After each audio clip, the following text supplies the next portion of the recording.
a lot of people who are listening, especially if you have a little more age like me, you know of a guy named Tom Peters, who is probably one of the people who was responsible for creating the market for business books, if you will. And Tom, in his book with Bob Waterman, wrote in Search of Excellence in 1982, they said we need to learn to manage by wandering around.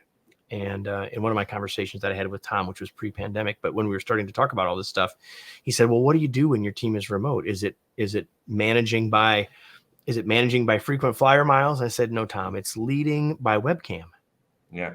In other words, we have to intentionally continue to stay connected with our folks, just like you would if they were down the hall. And that doesn't mean that I need to depending on your work, that may mean I'm having a huddle with my team every day of 5 people or whatever. But what I'm really saying is, are you staying connected with them? And that means you have to be intentional about it. Because if you don't, days will go by and it won't happen.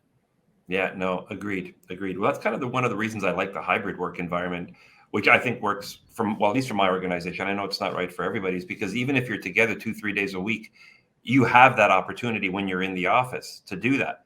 But you have to make an opportunity. You have to make the choice and the conscious decision not to stay in your office, but to get out there and wander around. Otherwise, Exactly. What's the difference, as you said before? If your routine as the leader looks the same when you're home and then when in your office, then you're not taking advantage of the hybrid. Like, you've got to block the time to be doing that interaction, serendipitous conversation-y stuff that you wouldn't necessarily do when you were home.